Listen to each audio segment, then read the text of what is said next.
بسم الله الرحمن الرحيم.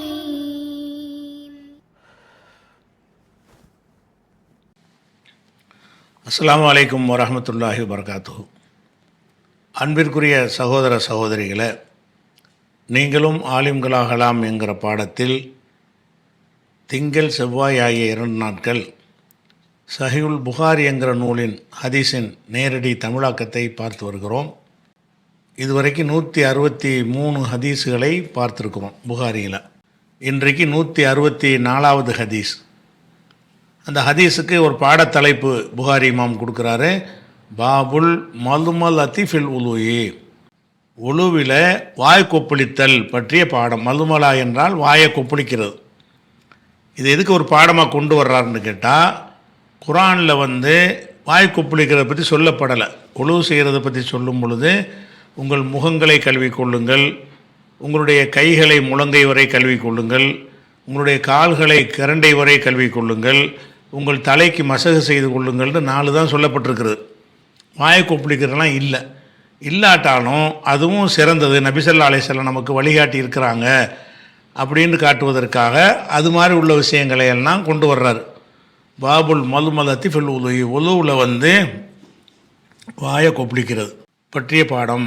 காலஹு, இது பற்றி அறிவித்திருக்கிறார்கள் இப்னு அப்பாஸ் அவர்களும் அப்துல்லாஹ் இப்னு ஸெய்த் அவர்களும் அறிவித்திருக்கிறார்கள். அனின் நபி ஸல்லல்லாஹு அலைஹி வஸல்லம், நபி ஸல்லல்லாஹு அலைஹி வஸல்லம் வழியாகவே அறிவித்திருக்கிறார்கள்.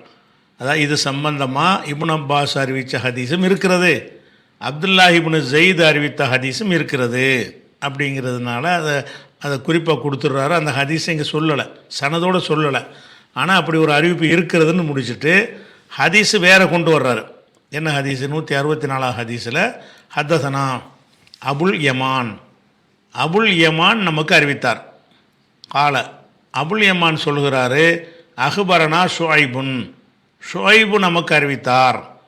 அந்த ஷுஐபு சொல்கிறாரு அனி ஜுஹ்ரி, ஹத்தஸ அனி ஜுஹ்ரி வழியாக அவர் அறிவிக்கிறாரு.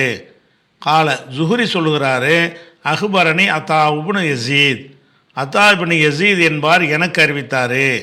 அவர் யார் வழி அறிவித்தார்னா அன் ஹும்ரான், ஹத்தஸன் ஹும்ரான் வழியாக அறிவித்தார். இந்த ஹும்ரான் யாருன்னா அதிலே விவரம் வருது. மௌலா உஸ்மான் இப்னு அஃபானுடைய விடுதலை செய்யப்பட்ட ஒரு அடிமை. ஹும்ரான் அவருடைய ஊழியராக இருப்பார், அடிமையாக இருந்தார். அவரை உஸ்மான் வாங்கி விடுதலை செஞ்சு ஊழியராக வச்சுக்கிட்டாங்க. எந்த விஷயமா இருந்தாலும் அவரை துணை கூட்டு போவாங்க. அந்த ஹும்ரான்கிறவர் தான் எல்லாத்துலேயும் கூட குறை நிற்பார். ஹும்ரான் வழியாக அவர் அறிவிக்கிறாரு. ஹும்ரான் யாருன்னு கேட்டால் மௌலா உஸ்மான் இப்னு அஃபான், ஹலீஃபா உஸ்மான் இருந்தாங்கல்ல, அவங்களுடைய விடுதலை செய்யப்பட்ட ஒரு அடிமையாகிய ஹும்ரான் அறிவிக்கிறார். என்ன அறிவிக்கிறார்னா, அன்னஹு, இந்த ஹும்ரான் என்பவர் ரஆ பார்த்தார் உஸ்மான் இப்னு அஃபான் அவர்களை காண்கிறார். ராண்டா காண்கிறார், பார்க்கிறார். பார்க்கும்போது தஆ, உஸ்மான் கொண்டு வர சொன்னார். தஆன்னா அழைத்தார்னு அர்த்தம். தஆவுக்கு பிறகு பே வந்துருச்சுன்னு சொன்னால் கொண்டு வர சொன்னார்னு அர்த்தம். தஆ பி வலுயின், ஒழு செய்கிற தண்ணீரை கொண்டு வர சொன்னார். தஆன்னா அழைத்தார்னு அர்த்தம். தஆவுக்கு பிறகு ஒரு பே வந்துருச்சுன்னு சொன்னால் என்னவாயிரும்? கொண்டு வர சொன்னார்னு அர்த்தமாயிரும். தாபி உழுவுண்டு வராமல் வலுவுண்டு வருது பாருங்கள். வலுவுன்னா ஒழு செய்கிற தண்ணி. அப்போ உஸ்மான் அவர்கள் தஆ பி வலுவின், ஒழு செய்கிற தண்ணீரை கொண்டு வர சொன்னார்கள். ஒழு செய்கிற தண்ணி கொண்டு வாங்கப்பான்னு சொல்கிறார். வந்த உடனே அஃபுரக என்றால் அப்படி ஊற்றுறது, தண்ணியை ஊற்றுறது. அலா எதைஹி, தனது கைகள் மீது தண்ணீரை ஊற்றினார். மின் இனாயிஹி, அவருடைய இனாண்டா பாத்திரம், வலுண்டா உழு செய்கிற தண்ணி. அப்போ அஃபுரக அலா எதைஹி, தனது கைகள் மீது அவர் ஊற்றினார். மின் இனாயிஹி, அவருடைய பாத்திரத்திலிருந்து. இப்போ சாட்சி ஊற்றுறார், கையை உள்ளக்க விடாமல் அப்படி சாட்சி என்ன செய்கிறாரு? கையில் ஊற்றினார். ஊற்றி ஃபகஸலஹுமா, அந்த கைகளையும் கழுவினார். இதுவரைக்கும் கழுவுறது தான் அதில் வரலை, ஆனால் இதுவரைக்கும் தான் கழுவி இருக்கிறார். பின்னாடி ஒரு கழுவாரில் அப்போ தான் முழங்கைன்னு வரும். ஃபகஸலஹுமா, ஹுமான்னு அந்த 2 கை, அந்த 2 கைகளையும் அவர் கழுவினார். சலாச மர்ராத்தின், 3 தடவைகள். மர்ரத்துனா தடவை, மர்ராத் என்றால் தடவைகள். சலாஸ் வந்ததுனால பன்மை. சலாச மர்ராத்தின் 3 தடவைகள் கைகளை ஊற்றி 3 தடவை கையை கழுவுறார்.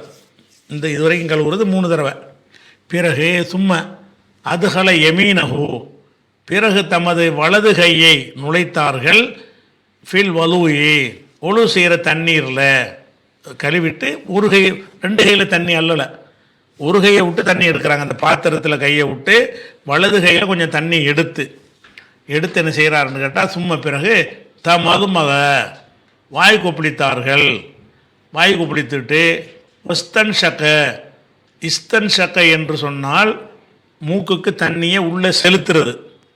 இஸ்தன் சரை என்று சொன்னால் செலுத்தின தண்ணீரை சிந்துறது. 2 வேலை செய்கிறார். அப்போ இஸ்தன் ஷக்கன்னு வரும்டா என்ன அர்த்தம்னு கேட்டால், மூக்கில் தண்ணீர் செலுத்தினார். வஸ்தன் சர, செலுத்தி விட்டு சிந்தினார். அப்போ அந்த ஒரு கை தண்ணீரில் அம்புட்டு நடக்கிறது. ஒரு கையில் தண்ணி எடுக்கிறாரு, கொஞ்சோன்னு வாயை கொப்பளிக்கிறாரு, அப்படி மூக்குக்கு தண்ணி, வாயை கொப்பளிக்கிறது கொஞ்சம் தண்ணி, அதே தண்ணீரில் இன்னொருக்கா தண்ணி எடுத்தார்னு வரலையில், அதே தண்ணீரில் மூக்கில் லேசாக தண்ணியை செலுத்திட்டு அப்புறம் சிந்துறார். சும்மா பிறகு மதுமலை வாய் கொப்பளித்தார். ஒஸ்தன் ஷக்க, மூக்குக்கு தண்ணீரை செலுத்தி ஒஸ்தன் சர சிந்தினார். அது முடிஞ்சிருச்சா? அப்புறம் சும்மா பிறகு கசல வஜ்ஹு, தனது முகத்தை கழுவினார்கள். சலாசன், 3 தடவை கழுவினார்கள். எதைகி, 2 கைகளையும் கழுவினார்கள். எது வரைக்கும் கழுவினார்கள்? முழங்கை, இந்த முழங்கை வரை, 2 முழங்கைகள் வரைக்கும் 2 கைகளையும் கழுவினார்கள். சலாசன், அதுவும் 3 தடவை தான். அப்போ முகத்தை ஒரு 3 தடவை கழுவுறாரு. அப்போ முதல்ல கை கழுவினார் வந்துச்சுல, அது முழங்கை வரைன்னு சொல்லலை. அப்போ இதை சொல்லியிருக்கிறான்னு வழங்குது. முதல்ல கையை கழுவுனது இது வரைக்கும், அதுக்கப்புறம் முகத்தை கழுவுறாரு, அதுக்கப்புறம் 2 கையையும் கழுவுறாரு. எது வரைக்கும்? முழங்கை வரைக்கும் கழுவுறாரு. இல்லை மிருஃபக்கைனி, முழங்கை வரைக்கும் கழுவுனார். சலாசன், 3 தடவை கழுவுனார். பிறகு சும்மா மசஹபி ரசிஹி, தலைக்கு மசகு செஞ்சார். அப்புறம் சும்மா பிறகு கசலை கழுவினார். குள்ள ரிஜிலின், ஒவ்வொரு காலையும் கழுவினார். சலாசன், 3 தடவை கழுவினார். சலாசன்டா சலாச மர்ராத்தின், 3 தடவைகள் ஒவ்வொரு காலையும் கழுவினார். கழுவிட்டு இப்போ உஸ்மான் கழுவுனா நமக்கு என்ன, அது மார்க்கமாகுமா? ஆகாதுல. அப்போ இங்கே தான் மார்க்கமாகுது. எப்படி ஆகுது? சும்மா காலை. பிறகு உஸ்மான் சொன்னார்கள், ராயத்துன் நபிய ஸல்லல்லாஹு அலைஹி வஸல்லம், நபி ஸல்லல்லாஹு அலைஹி வஸல்லம் அவர்களை எத்தவல்லவு, ஒழு செய்யும் போது நான் பார்த்திருக்கிறேன். ராயத்துன் நபிய எத்தவல்லவு, நபி அவர்கள் ஒழு செய்வதை பார்த்திருக்கிறேன். நஹ்வ உலுஇ ஹாதா, நஹுன்னா போலன்னு அர்த்தம். நஹுன்னு இதே வார்த்தை முன்னாடி வந்திருக்குது. நகுன்னா இலக்கணன்ற அர்த்தம் இருக்கிறது, நகுன்னா திரும்புறன்ற அர்த்தம் இருக்குது, பல அர்த்தம் இருக்கிறது. இந்த இடத்துல போலங்கிற அர்த்தம் இருக்கிறது. ஒரு ஒரு சட்டத்தை சொல்லிவிட்டு நகுவுண்டு போட்டு என்ன செய்வாங்க, எக்ஸாம்பிள் காட்டுவாங்க, அது போலண்டு, அந்த மாதிரி உள்ளதுக்கு வார்த்தை நகுங்கிறது. இந்த இடத்துல போலன்ற அர்த்தம். அப்போ ராயத்து நபியை ஸல்லல்லாஹு அலைஹி வஸல்லம் எத்தவல்லவ், ரசூல் ஸல்லல்லாஹு அலைஹி வஸல்லம் ஒழு செய்வதை நான் பார்த்துருக்கிறேன். எது மாதிரி ஒழு செஞ்சாங்கன்னு கேட்டால், நஹ்வ உலுஇ ஹாதா, எனது இந்த உழுவை போல, நான் இப்போ ஒழு செஞ்சேன்ல இதே மாதிரி ரசூல்லா செஞ்சாங்கங்கிறார். அப்போ இதில் உள்ள அம்புட்டையும் ரசூல்லா செஞ்சாங்கன்னு வச்சுக்கணும். அதாவது ரசூல்லா கையை இது வரைக்கும் கழுவுனாங்க, அப்புறம் முகத்தை கழுவுனாங்க, அப்புறம் முழங்கை வரையும் கழுவுனாங்க, அப்புறம் தலைக்கு மசகு செஞ்சாங்க, அப்புறம் ஒவ்வொரு காலையும் கழுவினார்கள்னு வருதுல. இது எல்லாமே உஸ்மான் செஞ்சதாக வருகிறது. இதெல்லாம் ரசூல்லா செஞ்சாங்கன்னு நீங்கள் வச்சுக்கிறேன். ஏன்னு கேட்டால், நான் செஞ்ச மாதிரி ரசூல்லா செஞ்சாங்கன்னு அறிவிக்கிறார்ல. அப்போ ராயத்து நபியை ஸல்லல்லாஹு அலைஹி வஸல்லம் எத்தவல்லவ், நபி ஸல்லல்லாஹு அலைஹி வஸல்லம் அவர்கள் உழு செய்ய நான் கண்டிருக்கிறேன். நஹ்வ உலுஇ ஹாதா, எனது இந்த உழுவை போல, இப்போ நான் செஞ்சு காட்டிய உழுவை போல. ஒகால, மேலும் ரசூல்லா சொன்னார்கள், ஒழு செஞ்சுட்டு ரசூல்லா சொன்னார்கள், மன் தவல்லா, யார் ஒழு செய்கிறாரோ, நஹ்வ உலுஇ ஹாதா, எனது இந்த உழுவை போல் யார் ஒழு செய்கிறாரோ, நான் இப்போ செஞ்சேன், ரசூல்லா ஒழு செஞ்சுட்டு சொல்கிறாங்க, நான் செஞ்ச இந்த உழு மாதிரி யார் ஒழு செய்கிறாரோ, மன் தவல்லா நஹ்வ உலுஇ ஹாதா, எனது இந்த உழுவை போல் யார் ஒழு செய்துவிட்டு, சும்ம சல்லா ரக்காத்தைனி, பிறகு 2 ரக்காத்து தொழுகிறாரோ, இந்த மாதிரி ஒழு செய்துவிட்டு 2 ரக்காத்து தொழுகிறாரோ, லா யுஹத்திஸு ஃபீஹிமா நஃப்ஸஹு, அவர் அந்த ஒழுவில் அந்த தொழுகையில் தன்னோடு உரையாடாமல், அதாவது அல்லாவை மட்டும் நினச்சி தொழுதாருங்கிறதுக்காக உள்ள வார்த்தை இது. லா யுஹத்திஸு ஃபீஹிமா, அந்த 2 ரக்காத்துலையும் அவர் பேச மாட்டார், நப்சஹு தன்னோடு பேச மாட்டார். தன்னோடு பேச மாட்டார்னா நாம் தொழுகையில் வேறு எண்ணத்துக்கு இடம் கொடுக்காம நம்ம விஷயத்தை எல்லாம் திங்க் பண்ணாமல் 2 ரக்காத் தொழுவாரையானா அல்லாஹ் நினச்சி தொழுகிறது. அப்போ சும்மா சல்லா ரக்காத்தை யார் பிறகு 2 ரக்காத் தொழுகிறாரோ லாயு ஹத்திசு ஃபீஹிமா நப்சஹு, அந்த 2 ரக்காத்துலையும் தன்னோடு எந்த உரையாடலும் செய்யாமல் 2 ரக்காத் தொழுகிறாருன்னா வேறு எண்ணத்துக்கு இடம் கொடுக்காமல் அர்த்தம். இது கருத்து அர்த்தமாக சொல்வதாக இருந்தால் வேறு எண்ணத்திற்கு இடம் கொடுக்காமல் 2 ரக்காத் தொழுகிறாரோ கஃபரல்லாஹு லஹு, அவருக்கு அல்லாஹ் மன்னித்து விட்டான். மா தகத்தம மின் தம்பிஹி, அவரது பாவத்தில் முந்தி சென்ற பாவத்தை மன்னித்து விட்டான். பாவத்தின சின்ன சின்ன பாவங்களை, பெரிய பாவத்துக்கு தனியாக தௌபா செய்யணும். கஃபரல்லாஹு லஹு மா தகத்தம மின் தம்பிஹி, அவருடைய பாவங்களில் முந்தியதை அல்லாஹ் மன்னித்து விட்டான்னு சொல்லி என்ன செய்கிறாரு, இந்த பாடத்தை கொண்டு வர்றாரு. இதில் இந்த ஹதீஸில் புகாரிக்கு தேவை வந்து வாயு கொப்பளிக்கிறது மட்டும்தான். ஏன்னா வாயு கொப்பளித்தலுங்கிறது தானே பாட தலைப்பு. அதில் வாயு கொப்பளித்தார்கள்ங்கிறதுக்கு ஆதாரத்தை காட்டிட்டார். வேறு விஷயங்கள்லாம் வருகிறது, அதை ஒரு தலைப்பு ஆக்கலை. சரி, அதுக்கப்புறம் வந்து பாபு கஸ்லில் ஆகாப், குதிகால்களை கழுவுதல், குதிகால்களை கழுவுறது பற்றிய பாடம். ஏன்னா தண்ணியை தடை விட்டு குதிகாலை கழுவாம விட்டாங்கல்ல, அதை கண்டிச்சாங்கல்ல, அந்த மாதிரி செஞ்சிடக்கூடாதுங்கிறதுக்காக அதையும் ஒரு பாடமாக்குறார். பாபு கஸ்லில் ஆகாப், குதிகால்களை கழுவுவது பற்றிய பாடம். அதுக்கு அந்த பாடத்துக்கு முன்னாடி என்ன செய்கிறாருன்னா ஒரு தகவலை சொல்லிக்கிட்டு ஹதீஸுக்கு போகிறார். தகவல் என்னன்னு கேட்டால், கான இப்னு சீரின், முகமது இப்னு சீரின்னு ஒரு அறிஞர் இருந்தார். அவர் நல்ல ஒரு ஃபேமஸான ஒரு அறிஞர், ஹசன் பசரி மாதிரி இவர் ஒரு ஆள். கான இப்னு சீரின், முகமது இப்னு சீரின் என்பவர் வந்து யகுசிலு, கழுகுபவராக இருந்தார். கானவுக்கு பிறகு அந்த யகுசிலு வருங்காலம் வந்திருக்கிறதுனால அது கண்டினியூட்டியை காட்டும்னு ஏற்கனவே உங்களுக்கு சொல்லியிருக்கிறோம். கான இப்னு சீரின் யகுசிலு, இப்னு சீரின் அவர்கள் கழுவக்கூடியவர்களாக, இந்த சிம்பிள் அடையாளங்கள்லாம் எடுத்துருந்தேன், இவங்கெல்லாம் போட்டு அர்த்தம் செய்யமாக்கிறேன். இப்போ கான இப்னு சீரின் அவர்கள் யகுசிலு, கழுவுவர்களாக இருந்தார்கள். எப்போ பார்த்தாலும் கழுவார்னு அர்த்தம். ஒரு நாள் கழுவுலவர், எப்போ பார்த்தாலும் கழுவுவார். எதை கழுவார்னு கேட்டால், மௌலியல் ஹாத்தமி, மோதிரம் மாட்டின இடத்தை கழுவுவார். இதாத்த வல்ல, ஒழு செய்யும்போது கையை கழுவும்போது என்ன செய்வார்னா மோதிரத்தை அப்படி அசைச்சி விட்டு, ஏன்னா மோதிரம்ங்கிறது வந்து அது கீழே தண்ணி போகாமல் தடுத்துருமில்ல. டைட்டான மோதிரமாக இருந்தால், லூஸான மோதிரமாக இருந்தால் தண்ணி ஃப்ரீயாக போயிடும். ரொம்ப இறுக்கமான மோதிரம் போட்டிருந்தாங்கன்னு சொன்னால் அந்த மோதிரத்துடைய உள்பகுதியில் தண்ணி இறங்காது. அதுக்காக என்ன செய்வார், இப்னு சீரின் வந்து அந்த இடத்த நல்லா கழுவுவார். அப்படின்னு என்ன அர்த்தம்னா, மோதிரத்தை திருப்பி விட்டு அதில் தண்ணி போகிற மாதிரி செய்வாருங்கிறார். ஏன்னா ஒழு செய்யும்போது எல்லாத்தையும் கழுவணும்ல, அதுக்காக வேண்டிய காண இப்னு சீரின் அவர்கள் யகுசிலு, கழுவுவராக இருந்தார். மௌலியல் ஹாத்தம்னா மோதிரம், மௌதுனா இடம், ஹாத்தமுடைய இடத்தை, மோதிரம் உள்ள இடத்தை வந்து கழுவுவார். இதாத்த வல்ல, ஒழு செய்யும்போது இதையும் நல்லா கழுவுவார். அந்த இடத்துலையும் தண்ணி போடுறதுக்கு அதை உறுதி செஞ்சுக்கிடுவார் அப்படின்ட்டு தகவலை கொண்டு வர்றாரு. இது அவர் கொண்டு வந்த பாடத்துக்கு சம்மந்தம் இல்லாத ஒரு தகவல். பாடம் வந்து குதிகால கழுவுறது தான், அதில் வந்து மோதிரத்தை கழுவுறதுங்கிற தலைப்புக்கு வராது. இருந்தாலும் கொண்டாந்து போட்டு விட்டுருக்கிறார் சம்மந்தம் இல்லாமல். அப்புறம் 165 ஹதசனா ஆதம் இப்னு அபி இயாஸ், நமக்கு ஆதம் இப்னு அபி இயாஸ் என்பவர் அறிவித்தார். அவர் சொல்கிறாரு, ஹதசனா ஷோபத்து, நமக்கு வந்து ஷோபா அறிவித்தார். அவர் சொன்னார், ஹதசனா முகமது இப்னு ஜியாத் நமக்கு அறிவித்தார். அவர் சொல்கிறாரு, சமயத்து அபு ஹுரைராவிடத்தில் நான் செவியுற்றிருக்கிறேன், அபு ஹுரைரா சொல்ல நான் கேட்டிருக்கிறேன் அப்படின்ட்டார். என்ன கேட்க, அதுக்கு முன்னாடி ஒரு செய்தியை சொல்கிறாரு. காண யமுர் பினா, அபு ஹுரைரா எங்களை கடந்து செல்பவராக இருந்தார். இங்கேயும் காண வந்திருக்குது, யமுர் வருது, அப்போ அடிக்கடி நடந்திருக்குன்னு அர்த்தம். காண யமுர் பினா, எங்களை அபு ஹுரைரா கடந்து செல்பவராக இருந்தார். உன்னாசு மக்கள் எல்லாம் எத்த வல்ல ஒழு செய்து கொண்டிருப்பார்கள். மினல் மித்துகரத்தி, ஒழு செய்யும் பாத்திரத்திலிருந்து. மித்துகரத்துன்னு சொன்னால் தகுரை என்றால் சுத்தமாக்கணான்னு அர்த்தமாகுது. அதில் வந்து கருவிக்கு என்ன செய்வோம்னு கேட்டால் மிஃபாலுன், மிஃபாலுன் மூணு வார்த்தையை சொல்லலாம்னு படிச்சிருக்கேன். நீங்கள் ஏற்கனவே சருப்பில் வந்து நசரன் இருக்குதா, மின்சருன் உதவி செய்யும் கருவி, மின்சரத்துன் உதவி செய்யும் கருவி, மின்சாருன் உதவி செய்யும் கருவி. அதே மாதிரி வந்து கரலதன கத்தரித்தான்னா மிக்ரலுன் கத்தரிக்கோள், மிக்ரலத்துன் கத்தரிக்கோள், மிக்ராலுன் அதே மாதிரி. அப்போ அது மூணு வகையாக வரும். கருவியுடைய பேர் வந்து 3 சொல் இருக்கிறது.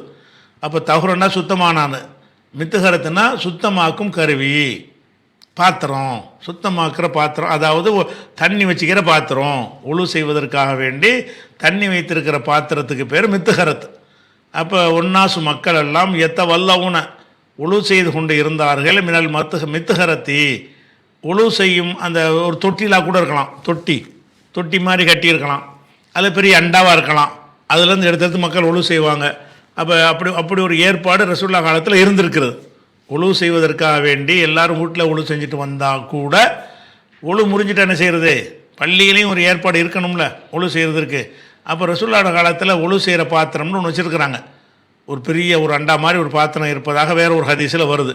அந்த பாத்திரத்தை நிறைய தண்ணி ஊற்றி வச்சுருவாங்க, அதுலேருந்து எடுத்துகிட்டு என்ன செய்வாங்க, உழு செய்வாங்க. இப்போ நம்ம ஹவுலுங்கிற மாதிரி வேறு மாதிரி மெத்தடுக்கு நம்ம மாறிக்கிட்டோம். அப்போ ஒன்னாசு மக்கள் எத்த வல்லவுன உழு செய்து கொண்டிருப்பார்கள். மினல் மித்துகரத்தி, உழு செய்யும் பாத்திரத்தில் இருந்து உழு செய்து கொண்டிருக்கும் பொழுது அபூ ஹுரைரா எங்களை கடந்து போனார். போகும்போது அவர் சொன்னார், அஸ்பிகுல் உலுவ, உலுவை நீங்கள் பூரணமாக செய்யுங்கள். உழு செய்கிறீங்க, ஏனோ தானோன்னு செய்யாதீங்க, நிறைவாக செய்யுங்கள். அசுபகை என்று சொன்னால் ஒன்றை வந்து நிறைவாக பூரணமாக செய்கிறதுன்னு அர்த்தம். அபூ ஹுரைரா சொன்னாங்க, அஸ்பிகுல் உலுவ, உலுவை வந்து நீங்கள் பூரணமாக செய்யுங்கள். ஏனென்று கேட்டால் இப்போ அபுல் காசிம்னா ரசூலுல்லாஹ்வுடைய பட்ட பேர். இப்போ அபுல் காசிம் ஸல்லல்லாஹு அலைஹி வஸல்லம், ரசூல் ஸல்லல்லாஹு அலைஹி வஸல்லம் அவர்கள் சொல்லி இருக்கிறார்கள், வைலுன் லில் ஆகாபி மினன் நார், குதிகால்களுக்கு நரகம் என்ற கேடு இருக்கிறது. கழுவப்படாத, தண்ணீர் படாத, தண்ணீர் ஊற்றி கழுவாத குதிகால்களுக்கு நரகம் என்ற ஒரு கேடு இருக்கிறது என்று ரசூலுல்லாஹ் சொல்லி இருக்கிற காரணத்தினால் நல்லா ஒழுங்காக முழுசாக செய்யுங்கப்பாங்கிறார். மக்கள்லாம் உழு செஞ்சிகிட்டு இருக்கிறாங்க, ஏனோ தானாண்டு செய்யாமல் நல்லா உழு செய்யுங்க. ஏன் அப்படி சொல்கிறேன்னு என்று கேட்டால் ரசூலுல்லாஹ் இப்படி எச்சரிச்சிட்டாங்க, வயலுன் லில் ஆகாபி மினன் நார், குதிகால்களுக்கு ஒரு கேடு இருக்கிறது, நரகம் என்ற கேடு இருக்கிறது அப்படின்னு அந்த ஹதீஸை எடுத்து காட்டுறாரு. இதுதான் தலைப்பு என்ன குதிகால்களை கழுவணுங்கிறதுக்கு ஆதாரத்தை காட்டுறாரு. அடுத்தது வந்து இப்போ நம்ம உழு செய்கிறோம். உழு செய்யும் பொழுது வந்து செருப்பு அணிந்திருப்போம். பாத்ரூம்லேருந்து வந்து உழு செய்கிற இடத்த வந்து பள்ளிக்கு உள்ளே பல ஊர்களில் வச்சுருப்பாங்க. அப்படி இருக்கும்போது வெளியில் செருப்பை கழட்டிட்டு உள்ளே போய் ஹவுலில் உழு செய்வோம். பல ஊர்களில் வந்து வெளியிலேயே உழு செய்கிற ஏற்பாடு பண்ணியிருப்பாங்க, டேப் வச்சுருப்பாங்க, பைப்பு குழாய் வச்சுருப்பாங்க. அங்கே உழு செய்கிறதா இருந்தால் அந்த உழு செஞ்சுட்டு காலெலாம் கழுவிட்டு போய் தான் செருப்பை கழட்டிட்டு உள்ளே போவாங்க. பல மாதிரி ஏற்பாடுகள் பள்ளிவாசலில் இருக்கும். அப்போ நீங்கள் செருப்பை போட்டுக்கிட்டே உழு செய்யலாமா அப்படின்னா செய்யலாம். அதுக்கு ஒரு பாடம். நீங்கள் செருப்பை போட்டு உழு செய்கிறீங்க, பைப்பை தண்ணியில் திறந்து விட்டு உழு செய்ய போகிறோம், நம்ம செருப்பை கழட்டி வச்சுட்டு செய்வோம்னு அவசியம் கிடையாது. காலில் செருப்பை மாட்டி இருக்கிற நிலையிலேயே கை கால் முஞ்செல்லாம் கழுவிட்டு செருப்பை போட்டுக்கிட்டே காலில் தண்ணி ஊற்றி கழுவலாம். அந்த செருப்பை லேசாக அசைச்சி விட்டியல்னா காலை எடுத்துகிட்டு மாட்டினீங்கன்னா உள்ள குறையும் தண்ணி போயிடும். அது மாதிரி செய்யலாமான்னா செய்யலாம் என்பது பற்றிய பாடம். பாபு ஹஸ்லி ரிஜ்லைனி, 2 கால்களையும் கழுவுவது பற்றிய பாடம். பின்னாலைனி, செருப்பணிந்து செருப்பிலேயே கால்களை கழுவுவது, செருப்பு போட்டுக்கொண்ட நிலையிலேயே. நாலுன்னா செருப்பு, நாலுன்னு சொன்னால் காலுக்கு மாற்ற செருப்புக்கு பேர் என்ன அரபியில், நாலுன் என்று சொல்வார்கள். பின்னாலைனி, 2 செருப்புகளிலே கால்களை கழுவுதல். செருப்புகளிலே கழுவுதல் என்று சொன்னால் செருப்பை போட்டுக்கொண்ட நிலையிலே கால்களை கழுவுதல். ஒலா சஹு, அவன் தடவி கொள்ளக்கூடாது. அல்ல நாளைனி, செருப்புகள் மீது தடவக்கூடாது. இது எதுக்காக சொல்கிறாங்கன்னு கேட்டால், நம்ம காலுறைன்னு ஒன்று இருக்குது, செருப்புன்னு ஒன்று இருக்குது. காலுறைங்கிறது என்னென்னு கேட்டால் முழுசாக காலையும் கவர் பண்ணிடும். சாக்ஸுங்கிறோம்ல, இந்த காலத்தில் சாக்ஸுங்கிறது வந்து துணி வகையை கொண்டு செய்யப்படுகிறது. ரசூலுல்லாஹ்வுடைய காலத்தில் சாக்ஸ் என்பது வந்து லெதர், தோலில் செய்வாங்க. அது எதுக்கு செய்வாங்கன்னு கேட்டால், அந்த குளிர் தாங்க முடியாது, காலெலாம் வெடிக்க ஆரம்பிச்சிடும். அந்த குளிருடைய தன்மை முதல்ல எங்கே பாதிக்கும்னா பாதத்தை தான் பாதிக்கும். அதனால் என்ன செய்வாங்கன்னு கேட்டால், அந்த காலுறைன்னு ஒன்று அணிஞ்சிக்கிடுவாங்க. காலுறை அணிஞ்சாங்கன்னு சொன்னால் அந்த காலுறைக்கு தனி சட்டம் இருக்குது. நீங்கள் வந்து ஒழு செய்கிறதுக்கு முன்னாடி ஒழு செஞ்சுட்டு காலுறையை மாட்டிட்டீங்கன்னு வைங்க, அந்த காலுறையை குளிர்காத்தான மாட்டிருக்கிறீங்க, அடிக்கடி தண்ணியை ஊற்றி காலை கழுவக்கூடாது என்று நினைத்தால் ஒரு நாள் பூரா கழுவாமல் இருக்கலாம். அதான் இன்னைக்கு உழு செஞ்சுட்டு காலுறையை நீங்கள் மாட்டிட்டீங்கன்னு சொன்னால், லொஹருக்கு உழு செஞ்சிட்டீங்க, காலுறையை மாட்டிட்டீங்க, அசர் வருது, அசர் வரும்போது காலை மட்டும் கழுவாமல் மற்ற எல்லாத்தையும் கழுவிட வேண்டியதான். காலை சாக்ஸை கலட்டி விட்டு காலை கழுவுன்னு அவசியம் கிடையாது. அதுக்கு பதில் என்ன செய்யணும்னு கேட்டால், இப்போ ஈரக்கையினால் அந்த சாக்ஸுக்கு அந்த காலுறைக்கு மேல் இப்படி தடவிக்கிறேன், லேசாக ஈரக்கையை தொட்டு தடவிக்கிறணும், அவ்வளோ போதும். இப்படி லொஹருக்கு உழு செஞ்சீங்கன்னு சொன்னால், அசருக்கு உழு செய்யும் பொழுது அந்த கால் மீது ஈரக்கையால் தடவுனா போதும், சாக்ஸை கலட்டி காலை கழுவணும்னு அவசியம் கிடையாது. அப்புறம் மகரிபு வருது, அப்போ அப்படியே செஞ்சுக்கிடலாம். அப்புறம் இஷா வருது, உழு செய்ய வேண்டி வந்துச்சுன்னா எல்லா உறுப்பையும் கழுவுனாலும் அந்த காலை கழுவ தேவையில்லை. அப்புறம் சுபுகு வருது, அப்பவும் தேவையில்லை. அடுத்த நாள் லுகர் வருது, 24 மணி நேரம் தான் கணக்கு. அடுத்த நாள் லுகர் வரும்போது என்ன செய்யணும்னா மர கழுவணும். ஒரு நாளைக்கு ஒரு தடவையாவது உழு செய்யும்போது காலை கழுவிட்டு அந்த சாக்ஸை அணியணும், ஒரு தடவையாச்சு. ஒரு நாள் வரைக்கும் அது செல்லும். ஒரு நாள் முழுசும் இப்போ நீங்கள் இஷாவில் அணிஞ்சிங்கன்னா அடுத்த நாள் இஷா வரைக்கும், மகரிபில் அணிஞ்சிங்கன்னா அடுத்த நாள் மகரிபு வரைக்கும், சுபுகளை சாக்ஸ் போட்டிங்கன்னா அடுத்த நாள் சுபு வர்ற வரைக்கும், அந்த 24 மணி நேரத்துக்குள்ளே எத்தனை தடவை ஒழு செஞ்சாலும் ஒழுவுடைய மற்ற உறுப்புகளை நீங்கள் கழுவிக்கொள்ள வேண்டுமே தவிர காலை கழுவ வேண்டியதில்லை. அதில் மசகு செஞ்சால் போதும், தடவிக்கிட்டால் போதும். இது சாக்ஸுக்கு உள்ள ஒரு சட்டம். அப்போ இதை வச்சுக்கிட்டு சிலர் என்ன நினைக்கலான்னு கேட்டால், அப்போ செருப்புலையும் இப்படி செஞ்சுக்கலாமா ஒரு டவுட் வரும்ல. சாக்ஸு போடும்போது நம்ம கழுவாமல் செய்கிறோம், செருப்பு போடும்போது செய்யலாமான்னா அது கூடாது. செருப்புங்கிறது அது ஓப்பனாக உள்ளது, அது குளிருக்கு போடுறது கிடையாது. குளிருக்கு போடுவதுனால் ஃபுல் கவர் பண்ணிடுவாங்க. அப்படி இருந்தால் தான் அந்த சாக்ஸுங்கிற தோல் சாக்ஸ் என்பது முழுசாக அந்த பாதத்தையும் கரண்டை வரைக்கும் என்ன செஞ்சிடறேன் கவர் பண்ணியிருக்கும். செருப்பு என்பது விரல் பக்கம் ஓப்பன் இருக்கும், நடுவில் கொஞ்சம் ஓப்பன் இருக்கும், குதிகால் பக்கம் ஓப்பன் இருக்கும். அப்படி இருக்கும் பொழுது இதுலேயும் நாங்கள் சாக்ஸுன்னு நினச்சிக்கிட்டு நீங்கள் மசகு செய்யலாமன்னா மசகு இல்லை, கழுவு தான். செருப்பு போட்டால் கழுவித்தான் ஆகணும். காலுறை போட்டிங்கன்னா கழுவாமல் இருக்கலாம். அப்படிங்கிறதுனால தான் இங்கே அந்த வாசகத்தை சொல்கிறாரு. என்ன சொல்கிறாரு? பாபு கசிலு ரிஜிலைனி, 2 கால்களையும் பின்னாலைனி செருப்பு அணிந்தே கழுவுதல் பற்றிய பாடம். ஒலாயம் சஹு, மசகு செய்யக்கூடாது, தடவக்கூடாது. தடவ மாட்டான்ற அர்த்தம், மாட்டாண்டாலும் கூடாதுங்கிற இடத்துல அது பயன்படுத்தியிருக்கிறாங்க. ஒலாயம் சஹு, மசகு செய்யக்கூடாது. அலன் நாளைனி, செருப்புகள் மீது மசகு செய்யக்கூடாது, தடவுனா போதும்னு நினைக்கக்கூடாது. அது காலுறைக்கு தான். அந்த காலுறை அணிஞ்சால் அப்படி செஞ்சுக்கிடலாம், செருப்பு அணிஞ்சால் கழுவணும். அதுக்கு ஹதீஸ் கொண்டு வர்றாருன்னு ஹதீஸ் 166வது ஹதீஸ் கொண்டு வர்றாரு. அதாவது ஹத்தசனா அப்துல்லா இப்னு யூசுஃப், நமக்கு அப்துல்லா இப்னு யூசுஃப் அறிவித்தார். கால் அவர் சொல்கிறாரு, அக்பரனா மாலிக்குன், மாலிக் இமாம் நமக்கு அறிவித்தார். கால் அவர் யார் வழி அறிவித்தார்னு கேட்டால், அன் சயீதின் அல் மக்பூரி, சயீதுல் மக்பூரி என்பார் வழியாக மாலிக் அறிவித்தார். மாலிக் யார் வழி அறிவித்தார்னா அன் உபைத் இப்னு ஜுரைஜ், உபைத் இப்னு ஜுரைஜ் என்பார் வழியாக மாலிக் அறிவித்தார். அன்னஹு கால, அவர் சொன்னார். யார்கிட்ட கேட்டார்னு கேட்டால், அதாவது இந்த உபைத் இப்னு ஜுரைஜ் என்பவர் இப்னு உமருங்கிற ஒரு சஹாபிட்ட ஒரு 4 கேள்வி கேட்குறார். அதான் இந்த ஹதீஸ். அன்னஹு கால, அந்த இப்னு ஜுரைஜ் அவர்கள் கேட்டார்கள், லி அப்துல்லா இப்னு உமர், அப்துல்லா இப்னு உமர் அவர்கிட்ட கேட்குறாங்க, யா அபா அப்துல் ரஹ்மான், அப்துல் ரஹ்மான் தந்தையே. இவருக்கு அப்துல் ரஹ்மான் ஒரு பிள்ளை இருந்துச்சு, அதனால் இவரை எப்படி கூப்பிடுவாங்கன்னா அப்துல் ரஹ்மானின் தந்தைன்னு கூப்பிடுவாங்க, அபு அப்துல் ரஹ்மான். இது ஒரு பட்டப்பேர். அப்துல்லா இப்னு உமர் அவர்கள்ட்ட இப்னு ஜுரைஜ் கூப்பிட்டு பேசுகிறாரு. என்ன பேசுகிறாரு? யா அபா அப்துல் ரஹ்மான், அபு அப்துல் ரஹ்மான் அவர்களே, ரஐதுக, உங்களை நான் பார்க்கிறேன், தஸ்னவு அர்பான், 4 காரியங்களை, அர்பான்னா அர்பாத்த உமூரின், 4 காரியம், 4 செய்வதாகன்னா அது சரியாக வரல, 4 காரியங்கள்.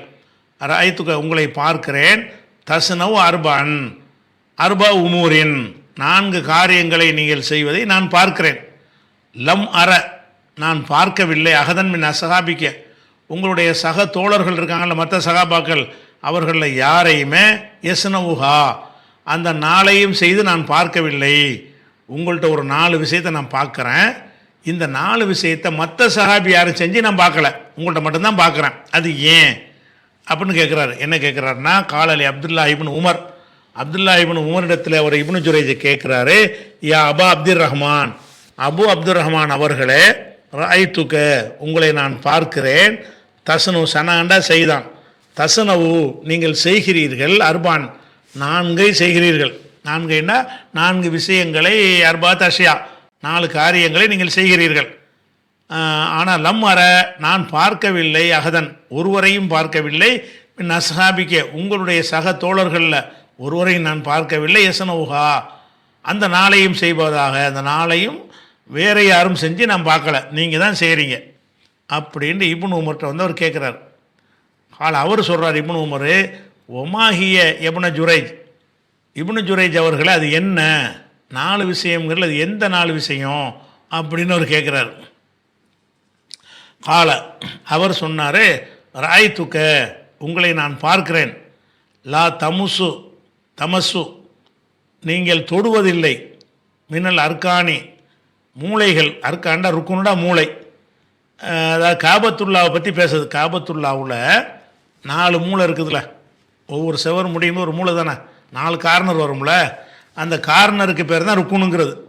அந்த காபத்துல்லாவுடைய அந்த கார்னரில் வந்து ஹஜருல் அஸ்வது இருக்குல்ல, ஹஜருல் அஸ்வது ஒன்று, ஹஜருல் அஸ்வதுக்கு அடுத்து வரக்கூடிய இன்னொரு மூளை இருக்குல்ல, அந்த 2 மூளையை வந்து யமானின்னு சொல்லுவாங்க, ருக்குனுல் யமானி, யமன் பக்கத்தில் அமைந்திருக்கக்கூடிய மூளைன்னு அர்த்தம்.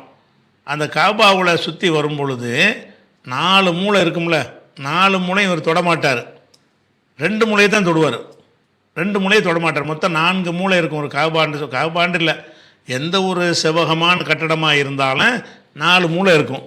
இந்த 4 மூளையில் ஒரு தவாப் செய்யும்போது என்ன செய்வார்னு கேட்டால், 2 மூளை வரும்போது தொடமாட்டார், 2 மூளையை தொடுவார். எந்த 2 மூளை? ஹஜருல் அஸ்வதுங்கிற அந்த மூளையையும், அதுக்கு பக்கத்தில் அதே திசையில் இருக்கக்கூடிய இன்னொரு மூளை இருக்குல்ல, அந்த மூளையும் தொடுவார். பாக்கி 2 மூளையை தொடமாட்டேங்கிறாரு. அப்போ ஏன் அப்படி செய்கிறேன்னு கேட்குறாரு. ராய்த்துக உங்களை நான் பார்க்கிறேன், லா தமுசு நீங்கள் தொடுவது இல்லை, மின்னல் அர்கானி, மின்னல் அர்கான்னா மின் அர்கானில் காபத்தி காபாவுடைய மூளைகளில், காபாவுடைய 4 மூளைகளில் நீங்கள் தொடுவது கிடையாது, இல்லல் யமானியைனே யமானியா தான் யமன் பகுதியில் அமைந்திருக்கிற அந்த 2 மூளையை தவிர வேறு 2 மூளையை நீங்கள் தொடுறது இல்லை. அது ஏன்? எல்லா மூளையும் எல்லாம் காபா தானே, எல்லாமே அல்லாவுடைய ஆலயம் தானே, ஒவ்வொரு மூளைக்கு தவாப் செஞ்சு வரும்போது ஒவ்வொரு மூளையும் போய் தொட வேண்டியது தானே, அது ஏன் 2 இடத்துல மட்டும் தொடுறீங்க, 2 இடத்துல தொட மாட்டேங்கிறீங்களே அப்படின்னு சொல்லி முதல் கேள்வியை கேட்டுறாரு. அதுக்கு பதில் பின்னாடி மொத்தமாக சேர்த்தான் அவர் சொல்லுவார். அதுக்கடுத்து ஒரு ஆயத்துக்க மேலும் உங்களை நான் பார்க்கிறேன், தல்பசு நீங்கள் அணுகிறீர்கள், அந்நியால சிபித்தியத்தை சிபித்தியா என்கிற ஒரு செருப்பை நீங்கள் அணுகிறீர்கள், அணிவதை பார்க்கிறேன். அது செருப்பு என்பதில் என்னென்று கேட்டால், இப்போ உள்ள காலத்துக்கு உங்களுக்கு இது விளங்காது. அன்றைக்கு உள்ள காலத்தில் என்ன செய்வாங்கன்னு கேட்டால், இப்போ ஆட்டுடைய தோல் இருக்குன்னு வைங்க, ஆட்டுத்தோலை அப்படியே உப்பில் போட்டு வச்சு அதை வந்து அப்படி வெயிலில் காய வச்சவுடனே ஆட்டுத்தோலை பதப்படுத்தப்பட்டதாக மாறிடும். அந்த தோல்லேருந்து நீங்கள் செருப்பு செஞ்சீங்கன்னா, அந்த தோலில் ஆட்டுத்தோலில் முடி இருக்கும்ல மேலே, அந்த முடியெல்லாம் அப்படி இருக்கும், அந்த செருப்புலேயே முடியும் சேர்ந்தே இருக்கும். ஆட்டு தோலில் உள்ள முடியை வந்து அந்த தோல்லையே செருப்பாக்குனீங்கன்னா மேலே உள்ள முடி அதில் இருக்கத்தானே செய்யும், அந்த முடியோடு உள்ள செருப்பு இருக்கும்.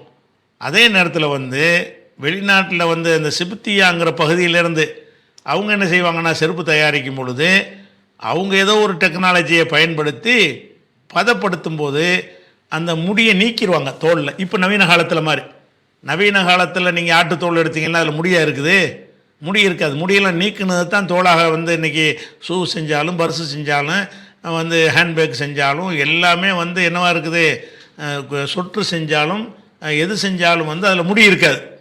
அப்போ அந்த முடி இருக்கிற செருப்பு முடி இல்லாத செருப்புன்னு 2 வகை இருந்துச்சு. பெரும்பாலான மக்கள் எதை போடுவாங்கன்னு கேட்டால், முடியோடு உள்ள அதான் கிடைக்கும் எதை போடுவாங்கன்னு. அது காரணம் என்ன, ஆடு இறந்து போயிடும், ஆடை சாப்பிட்ருவாங்க, ஆட்டை உப்பில் சொல்லி காய வச்சுருவாங்க. காய வச்சோன்னே நினைஞ்சிடும், அது வந்து பதப்படுத்தப்பட்ட நிலைக்கு வந்துடும். வந்தவுடனே அதை வெட்டி செருப்பு மாதிரி ரெடி பண்ணாங்கன்னு சொன்னால் அதில் உள்ள மேலே உள்ள தோல் அப்படியே முடி இருக்கும்ல, ஆட்டுடைய ரோமங்கள், அந்த ரோமங்கள் அதில் இருக்கும், அந்த முடியில் இருக்கும். அது மாட்டரை மென்மையான ரோமங்கள் இருக்கும் மாட்டுத்தோல்லையும். அந்த ரோமங்களோடையே அந்த செருப்பு பளபளன்னு பாலிஷ் பண்ணப்பட்டிருக்காது, அந்த தோளோடவே இருக்கும். அந்த மாதிரியான செருப்புகளைத்தான் அன்றைய மக்கள் லோக்கல் மக்கள் அறிந்து வைத்திருந்தார்கள். ஆனால் அந்த சிபித் பகுதியில் உள்ளவங்க என்ன செய்வாங்கன்னு கேட்டால், அந்த தோலை பதப்படுத்தும் போது அந்த முடியை நீக்கிவிட்டு ரோமங்களை அகற்றிவிட்டு அந்த தோலை பிரித்து எடுப்பாங்க. அந்த தோலில் செருப்பு அணிவாங்க. அப்படி போட்டிங்கன்னா அதில் முடி இருக்காது, ரோமம் இருக்காது. செருப்புகளில் மேற்பகுதியில் ரோமம் இருக்கக்கூடிய செருப்புகள், ரோமம் இல்லாத செருப்புகள் 2 வகை இருக்குது. ரோமம் உள்ள செருப்புகள் மதீனாவில் உள்ளவங்களை அவங்களா தயாரிச்சுக்கிறது. ரோமம் இல்லாத செருப்பு என்பது வெளிநாட்டிலேருந்து வெளியூர்களிலிருந்து அந்த நவீன டெக்னாலஜி, அது அவங்க காலத்தில் நவீனம் ஏதோ ஒன்றை பயன்படுத்தி அந்த ரோமங்கள் நீக்கப்பட்ட செருப்பாக இருக்கும். அப்போ எல்லாரும் முடியோட செருப்பு ரோமத்தோட செருப்பு போடுறாங்க, நீங்கள் மட்டும் ரோமம் இல்லாத செருப்பு போடுறீங்களான்னு கேள்வி கேட்குறேன். ரெண்டாவது கேள்வி என்னென்னு கேட்டால், ஒரு ஆயத்துக்க உங்களை நான் பார்க்கிறேன், தல்புஸ் நீங்கள் அணிகிறீர்கள், நியால்னா நாளுக்கு ஜம்மு நியால், நாலுனா செருப்பு, நியால் என்றால் செருப்புக்கள், நீங்கள் செருப்புகளை அணிகிறீர்கள். சிபித்தியாங்கிற ஒரு செருப்பை, சிபித்தியான்னா அது ஒரு ஏரியாவுக்கு பேர், அங்கேருந்து வரக்கூடிய செருப்புகளில் ரோமங்கள் அகற்றப்பட்டிருக்கும். ரோமம் அகற்றப்பட்ட செருப்பை நீங்கள் அணிகிறீங்கள அப்படின்னு 2வது கேள்வி கேட்டார். 3வது 4வது கேள்வி என்ன என்பது இன்ஷா அல்லாஹ் நம்ம செய்வோம், அடுத்த வாரத்துக்கு பார்ப்போம். சொல்ல முடியும்.